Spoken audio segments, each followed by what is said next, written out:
Saudações, pessoal. Vamos começar a nossa disciplina falando um pouco sobre os conceitos aí da orientação a objetos e as motivações que nos levam a estudar esse tema, né? Então, existem diversos paradigmas aí na literatura. Você pode programar de diversas formas diferentes, né? Então, por que programar orientado a objetos, né? Então, pessoal, a orientação a objetos ela é uma maneira de você organizar e promover a reutilização do teu código. Então, criar um código bem organizado e que ele fique fácil de ser reaproveitado em outros cenários, né? Então, ou por outras pessoas, né? Então, ele resolve, de certo modo, muitos problemas que nós tínhamos lá na programação mais antiga, né? Em paradigmas como o imperativo, né?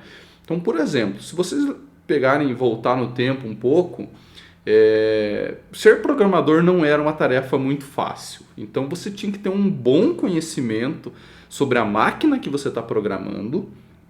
Então não necessariamente era da mesma arquitetura ou do mesmo fabricante e as coisas eram diferentes entre si, né? Então, voltando bastante no tempo ali, você tinha diversas arquiteturas de hardware e ferramentas e linguagens de programação específicas para cada uma daquelas máquinas. Então, se você construir um programa para uma arquitetura X, muito provavelmente, se você precisasse rodar esse código em outra máquina de um fabricante diferente, você ia ter que reescrever teu código inteiro, né? Então, nós tínhamos muito essa dificuldade antigamente, né? Fora que, para quem chegou a pesquisar um pouco, por exemplo, linguagem C, que até hoje ainda se usa lá no Arduino, né, no microcontrolador, para fazer acender lâmpadas e, enfim, né, isso é um exemplo bem simples.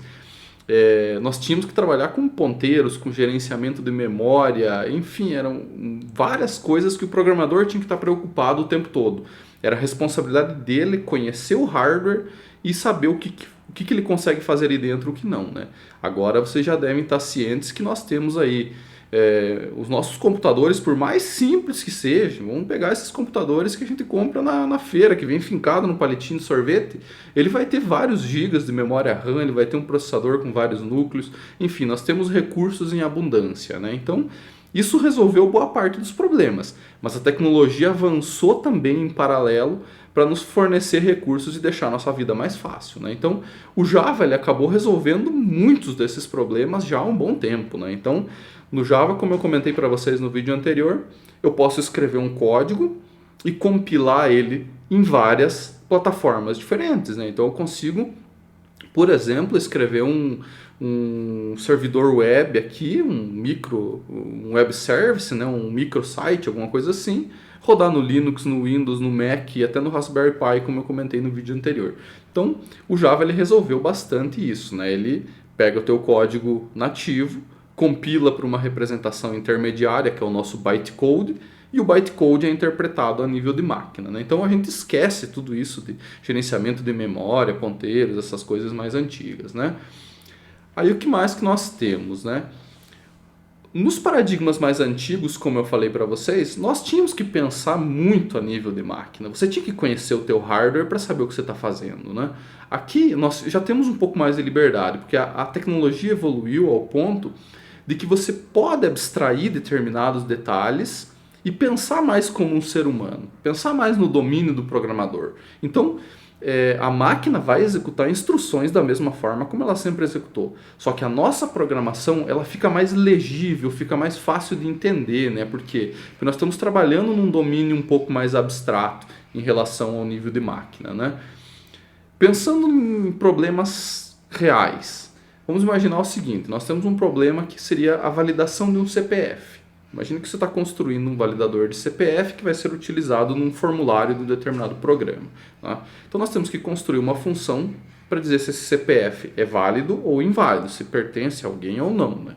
Então, para quem não sabe, existe um cálculo matemático lá que você consegue saber se ele é válido ou não. Né? Então, de posse disso, o programador pode construir um validador de CPFs.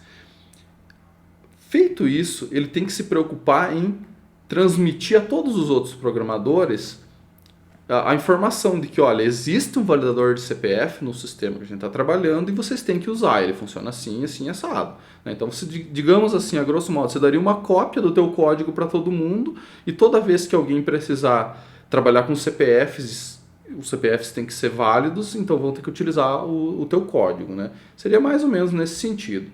Agora imagine o seguinte, o programa cresceu, nós temos ali 50 formulários diferentes, 3 programadores, todo mundo tem que estar muito ligado. Então os outros programadores eles têm que saber que toda vez que surgiu o CPF no código dele lá, opa, eu tenho que usar o validador de CPFs que o rapaz fez. Imaginem se tiver uma alteração nesse código. Se por algum motivo ele tinha um bug, alguma coisa, o cara foi lá e corrigiu. Ele tem que ir lá e repassar todas essas cópias para todo mundo de volta. Então não fica muito prático, né?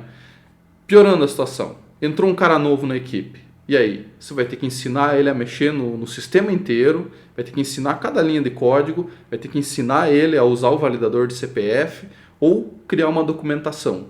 Então, o cara vai ter um livro lá que ele vai ter que ler toda aquela documentação antes de começar a trabalhar, né? Então, enfim, são problemas aí que existiam. Se nós estivermos trabalhando num paradigma orientado a objetos, nós podemos trabalhar com o conceito de encapsulamento. Então, conceitos de orientação a objetos começam já da base. Construiu alguma coisa, ela precisa ser fechada, ela precisa ser encapsulada, para não ter a necessidade de ficar alertando todo mundo como que funciona internamente, como que se houve alteração ou não, né? Então, os outros programadores, supostamente, eles têm que saber que aquilo existe e têm que saber como que usa. O que ele faz lá dentro, que tipo de cálculo, se tem bug, se não tem, né? No caso, isso é responsabilidade do programador que criou aquele módulo. Então vamos imaginar dessa forma. A grosso modo nós podemos fazer um paralelo aqui com a tomada, né? Nós que não somos engenheiros elétricos, nós não sabemos como que funciona a rede interna de uma casa, que cor que tem que ser o fio, que grossura para ele suportar determinados amperes, enfim. Nós não precisamos saber disso. Nós temos que saber como usar a tomada, né? A ligação interna ali o eletricista faz e nós usamos, né? Então, a interface, que seria o nosso validador de CPFs, é como se fosse a tomada. Ela está ali e nós sabemos que nós temos 3 pinos e temos que enfiar aquilo ali, né? Então, basicamente é isso que um código encapsulado faz.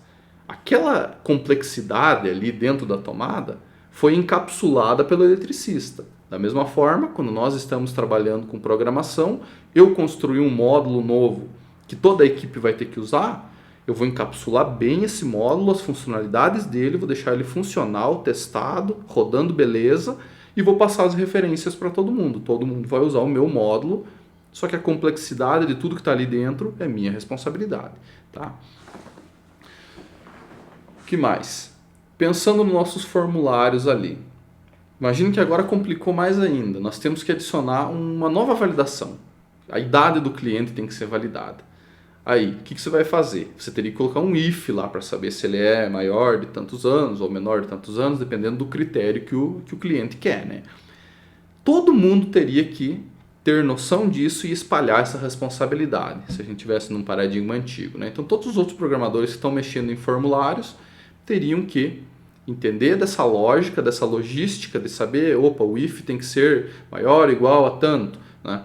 Agora pense o seguinte, se nós deixarmos essa responsabilidade espalhada, pode ser que um cara faça maior ou igual a 18, pode ser que o outro faça menor que 19, enfim, condições diferentes, né? Nem sempre certas, né? Então, pode ser que o outro faça lá, se a idade do cliente igual a 18, né? Só que o cara pode ter 19 e ainda ser encaixado naquela regra, vamos dizer, né? Então aquele if do cidadão falhou, né?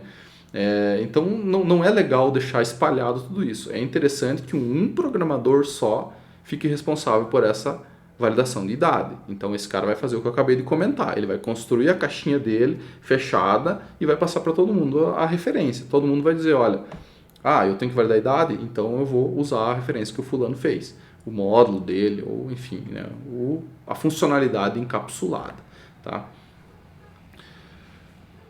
Outra coisa que nós tínhamos em paradigmas mais antigos, isso eu vivi, essa época ainda. Né? Quando você está mexendo com linguagem C ou C++, que foi o que eu fiz bastante coisa na minha graduação, nós tínhamos muito costume de deixar os dados separados das funcionalidades. Então nós tínhamos às vezes até arquivos diferentes que tratavam da mesma coisa. Então eu tenho um exemplo aqui para frente Imagine a seguinte situação. Nós temos uma struct aqui que seria um container para os dados de uma pessoa. Então aqui dentro tem exemplificando somente a idade, mas poderia ter um nome como string, altura, peso, enfim. Poderia ser um conjunto de dados maior. Então nós tínhamos os dados e funções que atuavam naqueles dados. Então aqui, por exemplo, verifica a idade é uma funçãozinha isolada, que pode nem estar no mesmo arquivo, pode estar em outro lugar ou em outro módulo, que acessa aquela struct e faz algumas validações. Então reparem como os dados são separados das funcionalidades. Isso a título de organização é péssimo, porque você está separando duas coisas que estão no mesmo contexto. Então não faria sentido separar isso. Aqui na orientação a objetos, se vocês lembrarem do Java, nós temos os dados encapsulados dentro da classe e nós temos a funcionalidade, né? Então os métodos, também dentro da classe. Então reparem que os dados e as funcionalidades estão conectados. Isso é muito interessante, porque se você está construindo alguma coisa, subentende-se que aquilo vai ser encapsulado, que vai ser responsável por alguma funcionalidade em relação a alguma coisa. Então se eu estou construindo um sistema lá, por exemplo, de um canil, eu tenho uma classe cachorro, eu sei que dentro da classe cachorro eu vou ter todos os atributos do cachorro e todos os métodos que atuam naquele cachorro, né? Então, por exemplo, para eu saber quantas vacinas ele tomou, ou se está chegando a hora dele tomar vacina, enfim, né? Todas as funcionalidades relacionadas ao cachorro estariam na classe cachorro e não espalhadas em vários lugares diferentes, né? Então, pessoal, assim, resumindo um pouco a história, nós temos várias vantagens em utilizar o paradigma orientado a objetos. Aqui eu até puxei um conceito do polimorfismo, mas eu vou falar melhor sobre isso na aula específica do polimorfismo, tá? Então, pessoal, nós temos sim motivações para utilizar o paradigma orientado a objetos. É um paradigma que está bastante difundido já na literatura, então se você for pesquisar N tecnologias modernas, aí muito provavelmente elas vão estar trabalhando no paradigma orientado a objetos, né? Não que os outros não sejam úteis ou morreram ou ficaram velhos. Não, tem coisas que são utilizadas em determinados contextos que usam paradigmas diferentes e são extremamente eficientes naquilo, né? Então, por exemplo, você vai trabalhar com Arduino, você vai programar provavelmente em C, na linguagem C, usando um paradigma imperativo, porque aquilo funciona muito bem naquele hardware limitado, com pouca memória, com um processamento muito limitado. Então aquilo funciona muito bem, né? Aqui, no nosso caso, estamos estudando uma linguagem de propósito geral, que você pode construir o que você quiser, sites, aplicativos, coisas desktop, scripts para rodar em servidor, enfim, você consegue fazer um monte de coisa com o Java.